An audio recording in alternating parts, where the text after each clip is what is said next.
All right. So welcome everybody to the adult 65 and over section championship captains meeting. This is a really laid back kind of meeting. So please feel free to ask any questions at any time. You can pop them into the chat. You can take your microphone off mute and let us know. We've got a couple of places that we have breaks for questions, but if we say anything, if we go over anything, or if we miss anything, please feel free to ask the questions. We want to make sure that you guys are well prepared and have all the questions answered that you can. So I'm going to share my screen. I have a little bit of a PowerPoint presentation so that hopefully I don't forget things, but I usually do. So keep me on my toes here. So let me see if I can share my screen. And we're going to do this one and share. All right. Can everybody see that one? I want to try to make it bigger here. How's that? Everybody got the slide there? Yes. Yep. Okay. So welcome to the adult 65 and over section championship. This is for everybody. So the national invitational is the dates are here on the second slide. The 7-0s are January 27th, 28th, and 29th. The 6-0s and the 9-0s are February 3rd, 4th, and 5th. And the 8-0s are February 17th, 18th, and 19th. So that is coming up. So what happens is after this weekend, when we have the winners that are advancing to the invitational, you guys, I will send all of your information into the national office. They will then contact you guys directly as captains and get out all the handbooks and all the information that you'll need as quickly as they can so that you can start to make plans. All right. Okay. So our championship is this coming weekend. It's September 9th, 10th, and 11th. We are going to be at the Beverly Golf and Tennis Club in Beverly, Mass. The address is that 134 McKay Street in Beverly. The indoor backup is Bass River Tennis Club. They're both run by the same gentleman. And so if we need indoor backup, we will contact everybody via email. We'll try to get everybody on the championship web Facebook page and the captain's page if for some reason we have rain or we need to go in for. Last year they had one of the sprinkler heads break, and so we had beautiful weather, but the courts got flooded anyway, so it was a little bit of a last minute switch over. But Bass River is really close to Beverly Golf and Tennis Club, so it's not that much of a swing from one to the other. And then you guys should have my email address and the championship email address at USTA League Championships at newengland.usta.com. When I send out the recording of this, I will also send out this slideshow. So you'll have all of this information in front of you as well. All right, so just a few of our regulation highlights. For check-in, we need the captains to come 45 minutes prior to the start of your first match. So if you have a match on Friday and you're playing at 3, please come at 2:15.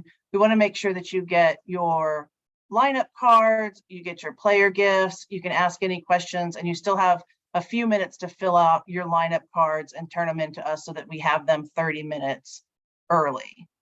The rest of the matches, we just need you to come 30 minutes early, but before your first match, please come 45 minutes early. If you don't play until Saturday, you do not need to come on Friday. Please just come before your first match. All the players are going to need to provide a government issued ID prior to playing. So that means when your teams are about to play and we call you guys up and we say line 1 doubles is going to be so-and-so and so-and-so, that's when they bring us their ID, passport, driver's license, whatever it happens to be. We just need a face with a name on an ID. There's no coaching of any kind, so please feel free to come and cheer and yell for your teammates, but there's no coaching. We will have an official wandering around this year at the making sure that everybody's okay, seeing if anybody needs anything, being an asset to you guys and a help to you guys and to us as well at the tournament desk. The format is a round robin format. And we're going to play 2 out of 3 regular sets with a 10-point Komen tiebreaker in lieu of split sets. I should change the wording on the way it's written on that before I send it out. But 2 out of 3 regular sets with ad scoring. There's no time limit. So if you guys play for 3 hours and it's a crazy long match, then you're out there for the duration. We're not going to stop you. You do switch games on the odds. There's no rest after the first game. 10-minute warm-up includes serves. The outdoor courts are hard true, and the indoor backup is hard court. So that's I know that some places play timed sets, some places play no ad, but we're playing the regular with ad matches. And then what we have everybody do is when they get done playing, I need somebody from each team, the winning team and the losing team, to come to the desk, report scores, return balls, and the players will initial next to their name that they agree with the score that we have written down. After all 3 lines have been played, the scores have been reported, we need the captains to come up, check all the scores again, make sure that you agree with all the scores, and then sign the scorecard at the bottom so that we know that everybody's in agreement with the scores. And then once we get those, we'll put them into Tennis Link and they will be official. Does anybody have any question about the format or the check-in procedures? No, it seems clear. Okay. Okay, so this is a no default championship. That means everybody's going to play all 3 lines each time. And since it is a round robin format, we need everybody to play all 3 lines. We do know that sometimes something happens. You've got a small roster and somebody gets hurt, something happens. So if for some reason a team ends up defaulting a line, we default from the bottom up. So it would be third doubles and it would be through the entire round robin. So if you've already played a match, we have to reverse it, and any future matches, that one line also is not played so that mathematically it works out for all the teams. If the team does advance to playoffs, that's all reset because the round robin's over and you can play again with 3 lines. So just know that that can happen. And we do know that sometimes even we're still a little bit in COVID and we've had some smaller rosters and we've had some teams that unfortunately have had some issues with players definitely getting hurt or not being able to come. So just know that with the defaults, that's how it works now that we're this close to the championship.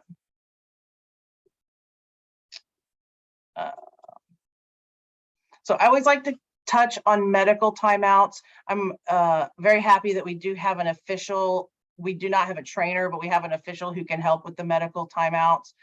It's a little bit of a weird gray area because when you have a trainer on site, they have a few minutes to evaluate and then it's 3 minutes once they start treatment. So if somebody does get hurt, by the time that we get notified, the 3 minutes doesn't start when they get hurt. The 3 minutes starts when treatment starts, and the official can help us with all of that. The only difference is a bleeding timeout. If we have blood on the court, that's a little bit of a different issue for reasons of cleanup mostly. And then medical conditions, if somebody has, they can only have 1 medical timeout for a specific condition. So if you have cramps in your left leg and you take a medical timeout and then you have cramps in your right leg, you cannot take an additional timeout. But if you have cramps in your left leg and you take a medical timeout and then you roll your ankle a little bit later, that is a different medical timeout and you could take another medical timeout for that. So let your players know if something does happen that 3 minutes, that medical timeout really, again, is an asset for them. It gives them a little bit of a break. It is completely within regulations if somebody has a medical issue to take that timeout. There's nothing wrong with taking the timeout. And we can always call the official over and she can be the timekeeper. She usually keeps a stopwatch with her.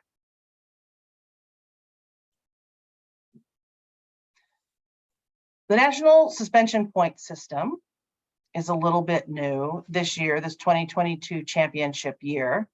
And because we have an official this year, anytime that there's a code violation from breaking a racket or ball abuse or any kind of unsportsmanlike conduct, code violations then turn into suspension points that are nationally recognized. So if you get a suspension point in New England and you play then again in Florida, that suspension point goes with you. Once you get 10 suspension points in a rolling calendar year, you're suspended for 3 months. So that's new. That's a little bit more like the juniors have been. We typically have had just, if you're suspended in New England, you're suspended in New England. Sorry about my dog, you guys. Sorry. And so, sorry. All right. So, stop. Okay, stop. All right. So, hold on. I'm going to try to get her to dog. That's always good for women. All right. So I'm gonna stop the slideshow and let you guys ask Pete a few questions. I'll be right back. I'm gonna have to stop. Sorry. So, How do I?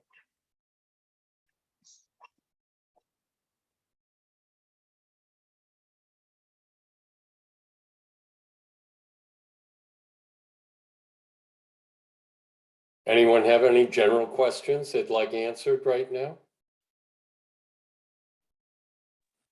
Do you know what the fees are that we have to pay per team?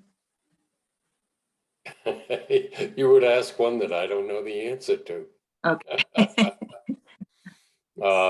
It would have been in the email that Christy sent to you. So Nope, not in the email, but yeah. she's the one when she gets back. I could search through my mails here, but I think she would be better suited to respond to that in case there's some nuance. Mhm. You know, because we've got like the three team flights, and then we've got a 2-team flight and Yeah, 4-team. I Those know are the 3-team flight fee, according to the email, was $275 for a 3-team flight. And if you, in the set, it gets to 6-6, just a regular Coleman tiebreak? Well, Coleman tiebreak refers to changing sides on 1, 5, 9, and that's so that in doubles, which is all doubles, Right. that whatever side you are serving from, you continue to serve from in a tiebreak. But in a 6-6 tie, it's first to 7 by 2.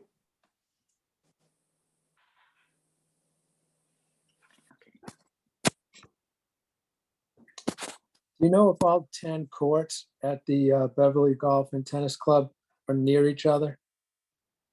Are the what near each other? Of all the courts, it looks like they have 10. They are in a line of 10. So yes, they're all right next to each other. So it's 2 courts per, whatever you want to call it, cage or segregated area, fenced in area. So it's 5 a series of double courts, all next to each other, all in a line. Do they have curtains between the courts? Yes, they do. Great. Netting probably, yeah. Right. Very nice. Mike LaPierre takes great pride in those courts. They maintain them exceptionally well. Okay.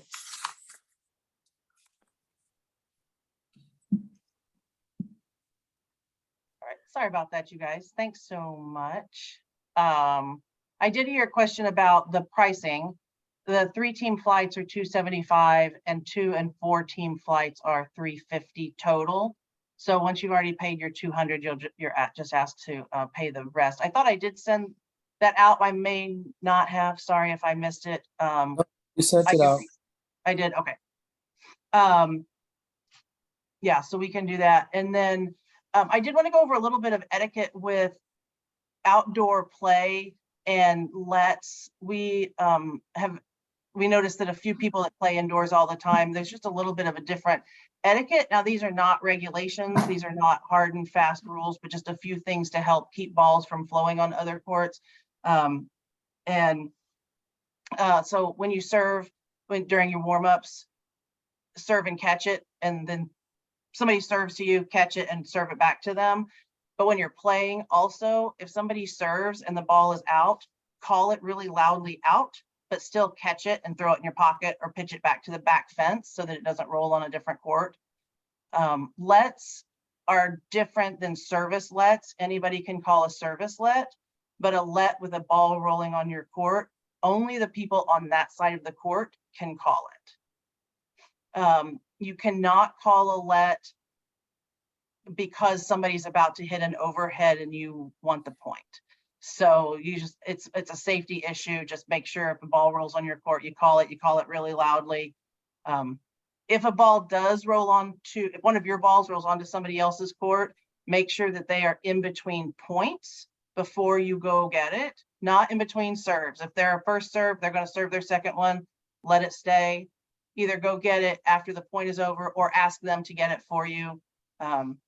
When I played in South Carolina, we would just kind of go ball help and somebody would go get it for us, but in between points and not in between serves. It just kind of helps keep the play flowing for the other teams. Which is a little bit different. Again, they're not regulations. It's just be conscious and aware of the balls on the court if they happen to roll over. So I had a couple more things on the slides, but it was mostly questions. Did anybody have any questions? So I'll send out the slide presentation, but does anybody have any other questions? I know you had asked, somebody asked about the tie break. Pete answered. Was there anything else that you guys had questions about? Back on the fee, if you sent in the deposit with a credit card, did you automatically charge the other part of it, or do I have to fill out that form a second time? It's a different form, but yes, we need to fill it out again. We don't keep any credit card information on file. So that, yeah, we need to fill it out again. Okay, I can resend it too. if you look pretty, need it. no, I have it. It looked pretty similar to the first one. Looked It did. redundant. Yeah. Would you I mind have a resending question it? about, I'm not sure I got it, so thank I'll you. resend it. Yeah. I have a question about the let. Yeah. Did you say only the team on the same side where the ball has entered can call a let, Mhm. but they may not even see it? If they're both at the net and a ball rolls behind them, so the other team, that's not the way we play, but that's the rule. So even though they can't see it, so the other team can't call a let when that Right. happens. This was always kind of a bit of a point of contention because I always felt like if they're at the net and it's at the back of the court, that's one thing. But I always feel like as a human, if you see somebody about to step on a ball, like, please tell me, we'll just play the point over, but that's not the way it's written in friend of court. Okay, fine. Yeah.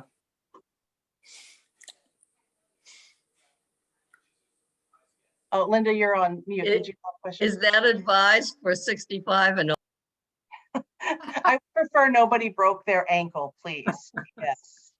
Yes. Okay, I think I'm off mute now. Yeah. Okay, thanks. I have one question. On the 2-team flight, it's said in the rule, like in the past, we've played 2 out of, the best of 3. Mhm. And if a team won their 2, they were done. And this year, the rule says that we play all 3. And the rule was designated that way so that a team could qualify their players to go to nationals. However, in order to get to sectionals, every player had to play 2 matches. And in order to go on to nationals, you only have to play 2 matches through sectionals. So I was just a little confused about the change in the rule. Yes, and you're right. And I actually, when I wrote that, I was in adult 40 and over mode where they have to have 3 matches or 4 if they're self-rated. And you're correct. You only have to have 2 to advance. But we have gotten a lot of feedback from captains over the championships that playing the 3-team flights are hard. You only have 2 matches, and the 2-team flights are even harder. So we made it a policy this year to play 3 to help improve the player experience and let more people play and just have a little bit more time on court. Okay. So we're just trying to kind of keep the number of matches up if possible. Okay, thanks. I just wanted to make sure there wasn't a change in what you needed in order to advance to nationals. No, In case there's not. Players that can't make it to sectionals. I was concerned about that. No, Okay. you're fine. So that was me thinking I was in a different mode that day. So, Okay, thank you. yeah.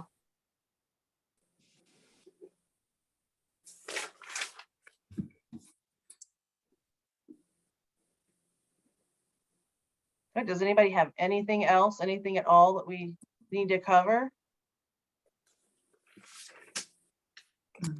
Our marketing department is always looking for pictures. So if anybody's out there taking pictures, please send them to me, or if you're on Instagram, they asked me to send them through direct message to our Instagram page.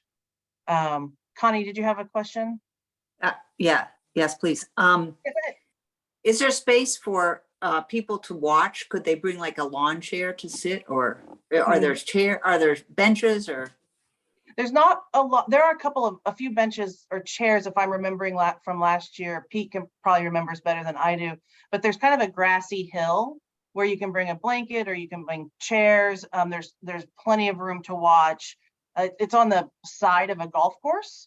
So it's a really nice kind of wooded area, like off of the tennis courts. There are a few trees and things like that. There's plenty of room for fans. I would bring chairs. Chairs. Okay, great.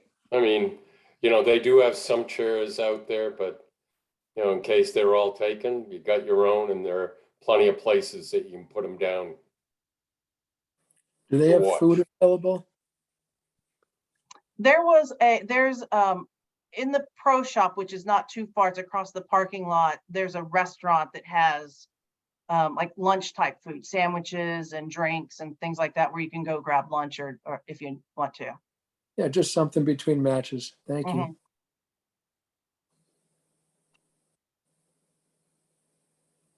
Yeah, by the way, Matt, when you asked about like the screen between courts, I'm talking about between the banks of 2.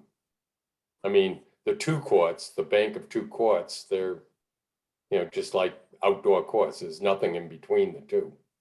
Okay, so no netting in between those 2 courts within the cage. Correct. Okay.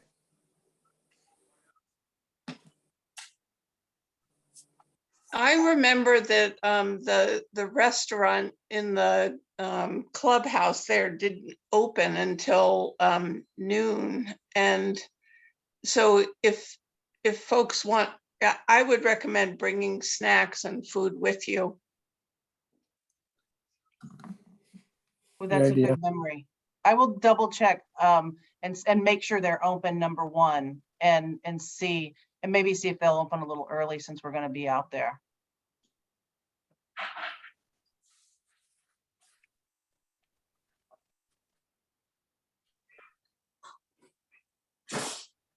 Are there any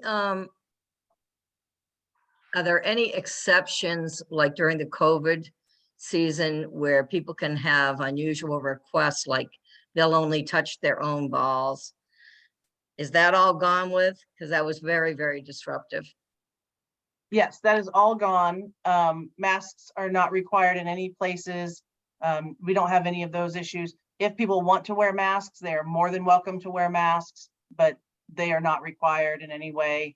The bathrooms are open, but no, that issue with the balls, that was a little bit of a crazy one. I'm kind of glad that Oh, was it was terrible.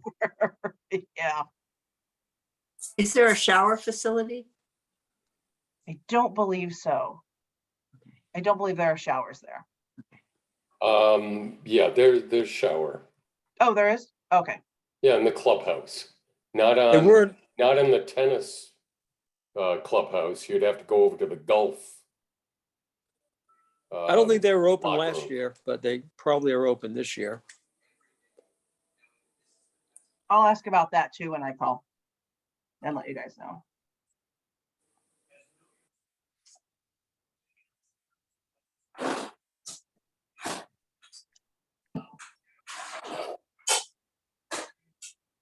All right.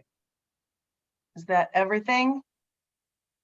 In, when I send you guys the PowerPoint presentation, there are some links in there to the ShowPad documents that have all the schedules and everything. If you, anytime you click on that link and go through those documents, it's the most updated version. So Yeah. I updated the list of, and the addresses of the tennis facilities. So so when you, if you click on it again, the most updated version will be on there. It has the regulations and and I also have a link to our online store, and 10% of everything from the online store goes back to our New England Tennis and Education Foundation, which supports our kids and the kids programs and the NJTLs. So there's a link to that as well. And the two Facebook pages, the championship and the captain's Facebook page. So if you need any of those, and if you need anything else, you know where to find us. Please reach out and let us know. And if nobody has any other questions, we will see some of you on Friday and the rest of you on Saturday. And I have a question. yeah, go One more ahead. question. Yes. Back to Let's during playing out a point. Let's assume the team that's not supposed to call a let calls a let. They would lose that point, correct? That is such a gray area. Technically, yes. I will say yes, because that is, and Pete may want to correct me on this one too. The way we always did it in South Carolina was we just did it, we just played the point over. And we did that because nobody ever called a let to annoy somebody. It was always Or- because I thought you were going to step on a ball and I didn't want you to. Okay. Has So, that been an issue in any of the matches so far? Has anybody come up to the desk and complained about it? Absolutely not, Jim. And since we have an official there, you can always have the official adjudicate it. And mhm. if they say play it over, it's play it over. If they say you lost the point, you lost the point. Okay, fine. You know, and they'll be decisive about it. I'll give my opinion, okay? So I've always had the opinion that, you know, you can call a let because of something that is creating a distraction, right? And so I think there is a legitimate way you could argue that someone's going to step on the ball. That's distracting me from playing my game. Okay. And the person that has more expertise in officiating is Christie. So I'm not sure whether something that is a distraction is a legitimate let, but that's kind of, yeah, you know, by the way, Jim, you know, I'm not sure about you, but I think most of the people aren't getting $1 million for their match. So I think we, you know, I'm gonna always go to sleep with a good conscience. So you think there's a chance I'm getting $1 million for the match? Is that what you're saying? I don't know, you know, you know, you might be the one person that might get it. You know. Surely you jest. So Christie, can you call you know, a let because of a distraction? It has to rise to the level of a hindrance, which is a little bit higher level than I'm at the net and a ball rolls at the baseline. Right.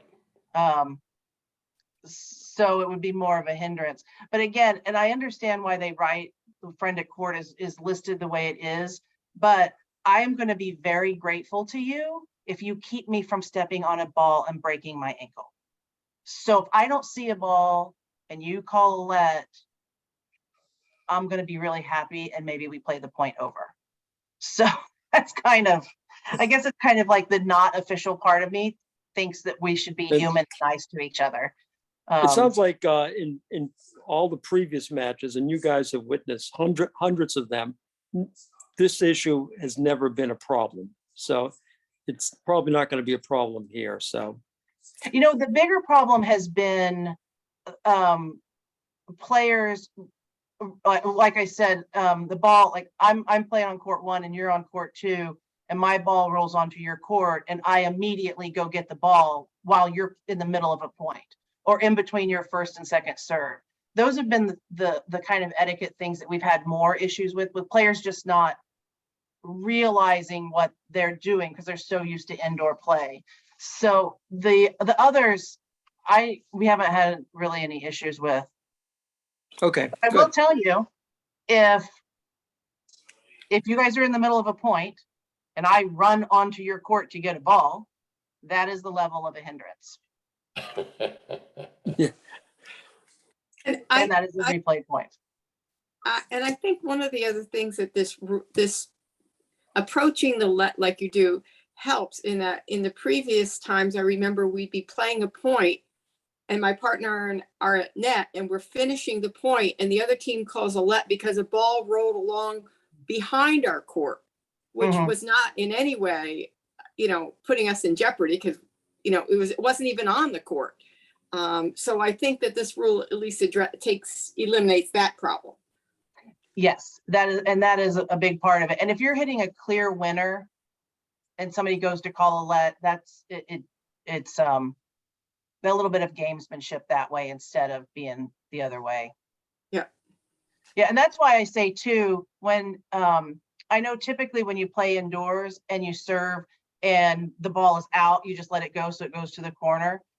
It's so much easier playing outdoors if when somebody serves to you and you're on the deuce side and it's out, you call it really loudly so the server hears it, and then you catch the ball, not in the air, it's got to bounce, but catch it and pocket it. So there's no chance of it running onto another court.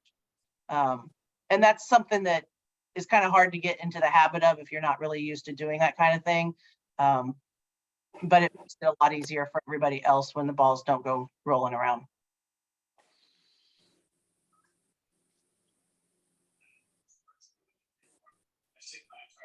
All right, you guys, I'm going to turn the recording off.